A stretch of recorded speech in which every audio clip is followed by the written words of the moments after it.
So, hello class, I am teacher Kiana, and as you can see on our slide, our topic for today is about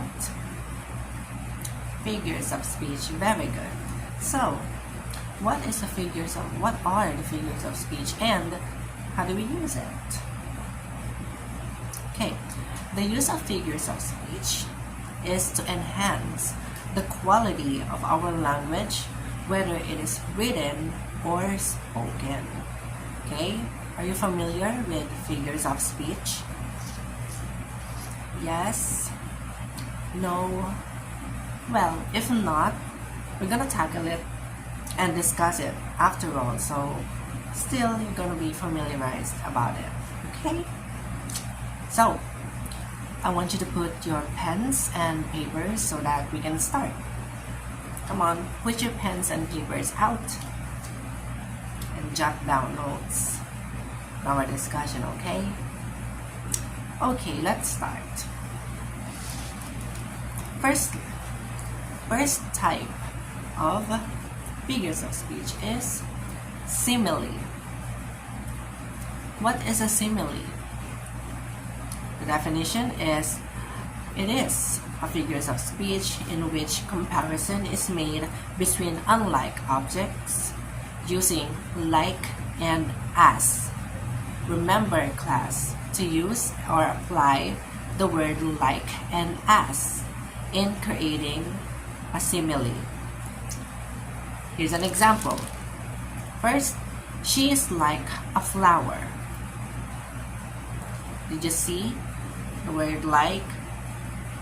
Yes. So, in terms of comparison, we use she and a flower. We compare them both by using the word like. That's how you create a simile. Next example is, his skin is as fresh or as white as a snow. We use his skin and we compare it to the snow by using what? Did we use like this time? No. We used as. Okay? Remember, in creating a simile, apply the word like and as. Okay? Like and as. Clear? Any question with simile? None. So let's move on to the next one. Metaphor.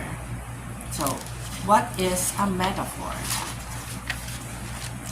A metaphor shows comparison without using like and as.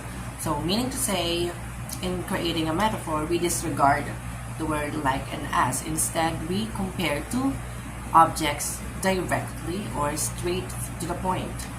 It's like in the example. It says, I am a walking dictionary.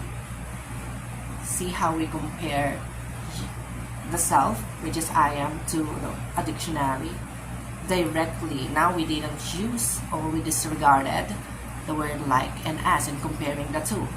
We compare them straightforward or directly. I am a walking dictionary. Another example, my cat is a fluffy cloud. See how we compare the cat to a cloud without using like and as. And again, we compared it straightforwardly. We could say your cat is maybe white or soft. That's why you compare it to a fluffy cloud. Right? Any question with metaphor?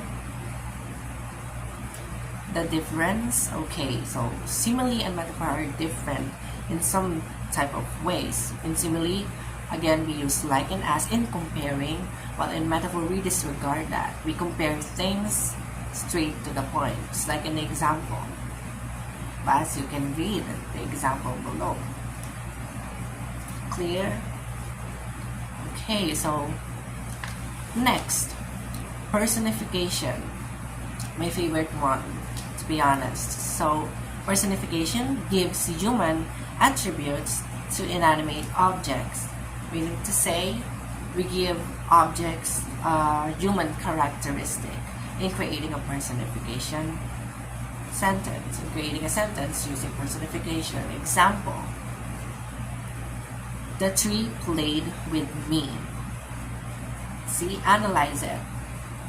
how it became a personification. Example, a personification.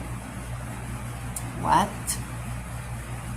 It is because, yes, the tree. You gave a human characteristic to a tree, which is playing, as if the tree is a human, right? Very good. Next example, the sun smiled at me. How is it an example of personification? Yes, because the sun smiled as if it has a mouth, right? Personification, the easiest one, to be honest. Personification. Any question about it? None.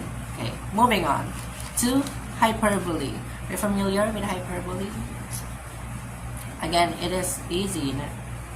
You know, the definition of it is hyperbole is a figure of speech that is exaggerated or overstated, meaning to say, in creating a hyperbole sentence, we overreact or we tend to exaggerate things or the sentence. For example, you're gonna say it. Example is, your smile is 1 kilometer wide. Imagine that smile, 1 kilometer wide. So here we exaggerate the in creating that sentence, we exaggerated the smile, which is 1 kilometer wide. Very good. Next example is, I am so hungry I can eat a building. See how overreacting that is and exaggerated? Can you eat a building? No, of course, right? So that's how you create a hyperbole. You overhyped the words or the sentence, you exaggerated it and overstated it. That's the key word. Again, hyperbole, hyper. In creating that, you exaggerate it or overreact. Very good. The last type, or any question about hyperbole? None? Okay, I'm impressed that you guys get it rapidly. So for the last type of figures of speech, we have oxymoron. What is oxymoron? Definition is, oxymoron is a contradictory terms, meaning to say, we put two words with different meaning, different from each other, and then we put them together and made it make sense. For example, loud silence. What's the antonym, or what's the opposite of loud? Silent or quiet, right? But in oxymoron, we use them together. Well, we combine them together. We don't separate them, but we combine them. An example sentence for loud silence. The teacher yelled and the whole classroom went loud silence. See, we can imagine the scenario. That's how creative oxymoron is. You can imagine things by combining two unlike or different words together. Another example is living dead. See, can you analyze it now? Can you describe the contradictory between the two? Living and then dead. They are both opposite from each other. Another example is painfully beautiful, and so on. Next slide. Here's an example sentence. First is, I let out a silent scream when my crush walked past me. So tell me, what's the contradicting words there? Anyone? Yes. I let out a silent scream when my crush walked past. Silent scream, very good. Because the words silent and scream are opposite, but here we combine them together to create an oxymoron. So, silent scream, very good. Last example, the comedian is seriously funny. What's the oxymoron? Seriously funny, very good. Because the words serious and funny, obviously they are different, but we combine them together. Seriously funny. And we can imagine, right? It evokes emotion while reading it, right? That's the magic of oxymoron. So, to buckle up or conclude our topic very quick, what are the 5 types of figures of speech? First, simile, oxymoron, personification, metaphor, and hyperbole. Okay, you switch it up, but it is correct. Those are the 5 figures of speech. Very good, 7. I am impressed. Give yourselves 5 claps. 4, 5. Okay.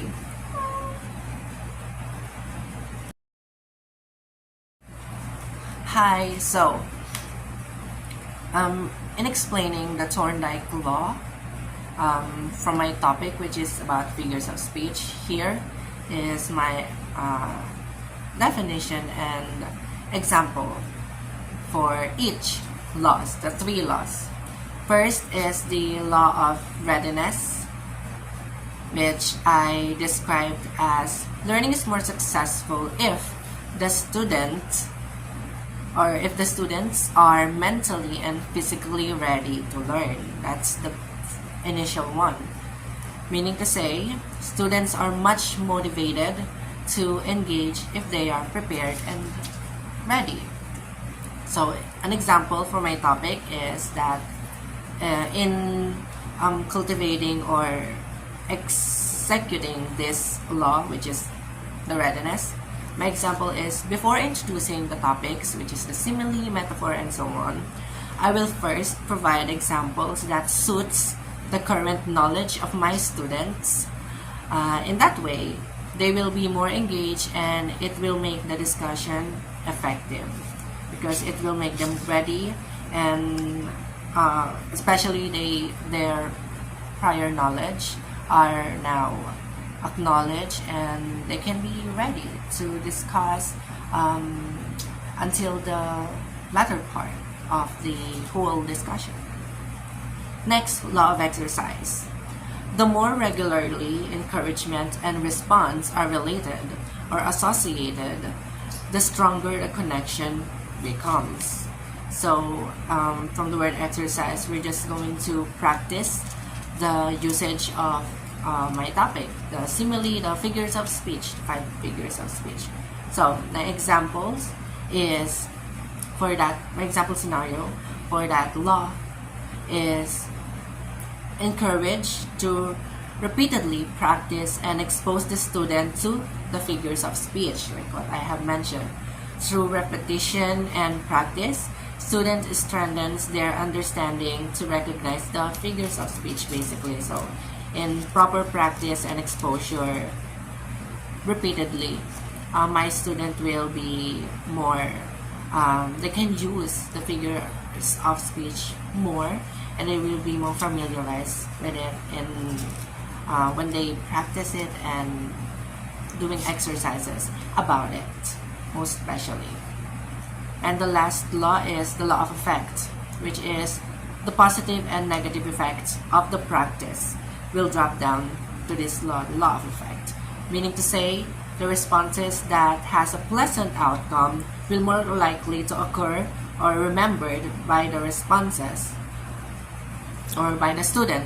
They will remember that responses more, while the responses with discomforting effects are somehow disregarded. That's the magic, or that's how law of effect worked. So my example scenario is by using examples that evokes and brings emotion and curiosity to the students, it will make their experience more enjoyable and rewarding, because when they can feel it and appreciate it more, especially when they answer properly and correctly, they have this effect. There is this effect in them, rewarding effect in them, right? And meaning to say, it will have a massive chance or likelihood of remembering and adopting, applying, proving, and using figures of speech more in the future. So that's my 3 laws. That's how I give my example and own interpretation of the laws, which is the law of readiness, exercise, and effect. Thank you.